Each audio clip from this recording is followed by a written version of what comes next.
This is Kardec Radio for Teens. And now it's time for Message from a Teen in the Spirit World with your hosts, Mark Smith and Carol Correa. Hello, beautiful friends. It is with great joy that we are here to celebrate with you our last message from a teen in the spirit world. Today we get to see through Carlos's beautiful eyes how much he has grown and developed as an immortal spirit. And we get to carry even more seeds of hope from within our hearts, because we hear from him that what he achieved, we can achieve as well. So isn't it beautiful, dear friends, to celebrate life as an immortal spirit?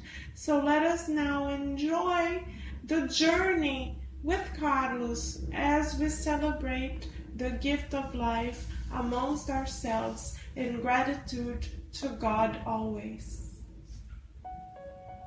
Message from a Teen in the Spirit World. Conclusion. Well, my brother, I must end this letter. I'm sending you a loving hug in hopes that my experience may be useful to your soul. As you go through life, don't think you are someone who will never have to give an accounting for your secret-most actions. Everything we do, Dirceu, remains engraved in the book of our conscience. The good is the sower of light, the bringer of sublime harvests of joy and peace, whereas evil tarnishes our spirit like dark ink that smudges the white sheets of school notebooks. Obey the instructive works of our parents, the first friends whom divine goodness has set at the doors of our earthly life, and never disregard their wise advice. Almost always our nature wants the tenderness and understanding of those around us, but our need for spiritual preparation requires struggle and strife. We don't always learn what's necessary by receiving too many kind gestures. That is why that on most occasions we need the help of stronger warnings. So don't rebel against the guidance of the home. To sum up, Dirceu, be kind, fraternal, and dedicated to study and work. Keep a true friendship with your books. Be a useful friend to all people, even when they don't understand you immediately. Don't stop believing in the good seed, even though it might take a long time to sprout. Don't mistreat or harass harmless animals. The attitude of all those who make an earthly life an instrument of trouble and destruction for weaker beings is most regrettable.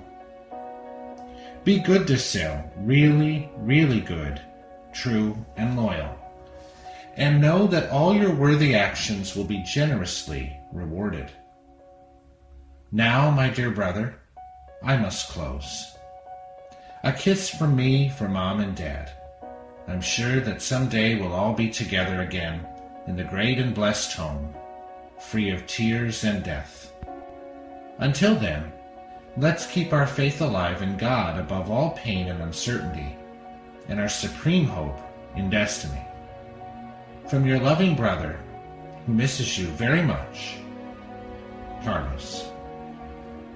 So many beautiful words of truth and hope and joy, dear friends. What food for the soul.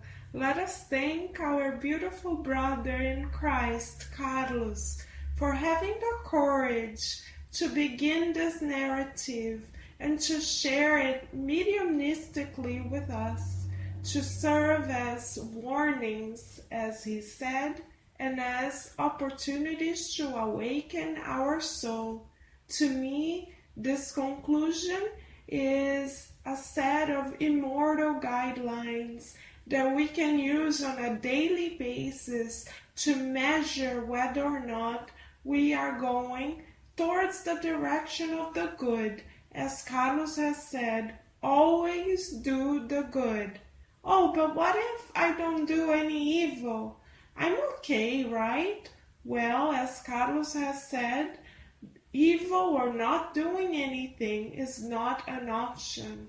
Our Father, Mother, God has created us believing and knowing that we are co-creators, capable of putting her love into action. So every day, dear friends, as Carlos states, we are being invited to put love into action, to believe in the power of love, to think about divine love, to feel divine love, to seek divine love, and to mold our lives according to divine love. So, as Carlos invited us, let us practice being truly, truly, truly good.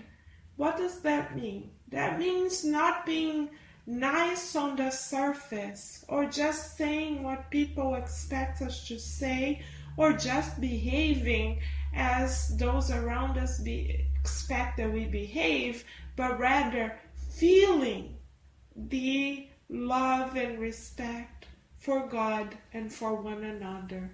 Carlos brings our attention to the fact that we must be loyal to the people whom God has placed in our lives.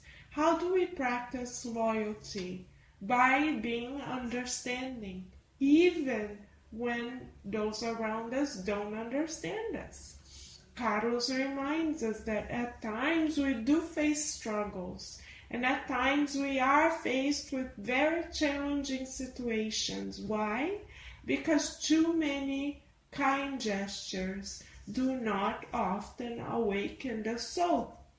So let us render graces for God for giving us exactly what we need, not necessarily what we want, because obviously, dear friends, we are not as wise as the supreme intelligence of the universe. So what we want may not always be exactly what we need. Fortunately for us, we have loving mentors and loving spirits like Carlos who remind us of what we need.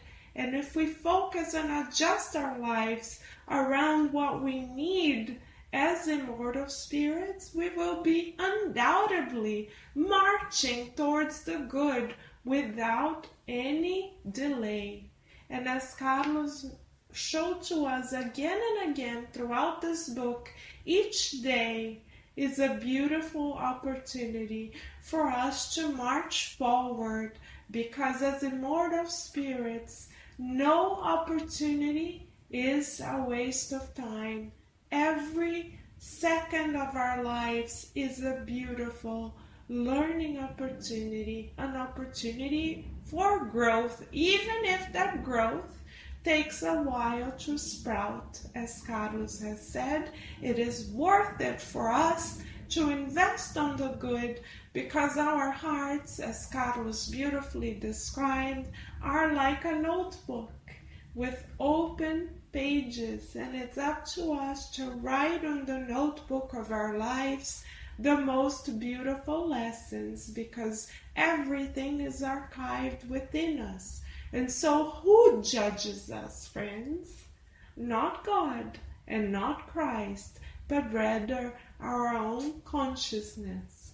So let us be brave, joyful, and hopeful, and like Carlos, have the courage to visit our own selves and believe in the power of our own good, and do our best to trim our tendencies that are not as aligned yet with the love that God has for us, knowing that we are divine creations of God, destined for divine loving aims and purposes always. So what a beautiful journey. And to celebrate the end of our journey, I would like to ask Mark to share a beautiful prayer that was psychographed and shared with us in the book that Carlos just wisely and beautifully shared with our hearts. My Lord, wise above all wisdom, Father of all creation, Put gentleness on my lips and faith in my heart. Son of love, who leads me in the life in which I take shelter, fill my eyes with light and my hands with work. Give me strength along the way to struggle and win, changing every thorn into the flowers of my duty. Father, do not forget me in your blessings of compassion.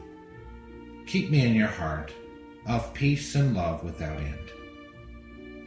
So be it. So be it, and we thank you for your compassion, dear listeners. Without you, we would not be here. So thank you for your compassionate hearts, for uniting yourselves, your souls, your minds, your spirits to ours, and for forming this beautiful family which we treasure much beyond words. Thank you for the gift of you. You are very loved and very important to us, and we are very grateful that you are here. And in celebration of you, dear friends, starting next week, we are going to share a very, very important, true account from the spirit world to all of us. This account tells us the story, the true life story of Rosangela. Rosangela was 15 years old when she experienced an immense turning point in her life that changed the outcome of the lives of everyone around her. Starting next week, we will learn what the turning point was and how the turning point took place in conjunction with the works of friends from the past and present that came from the spiritual realm to accompany her. And we will learn how we are always surrounded by friends from the spiritual realm, no matter what, how we are never alone, and how our spiritual life is always interacting with our physical experience here. So we look forward to meeting you again for the reading and the study of the book Obsession by the Spirit Manuel Filomeno de Miranda, psychographed by our dear Divaldo Franco. So we look forward to seeing you again next week, and we wish you many, many blessings. This has been Kardec Radio for Teens. Thank you all for listening.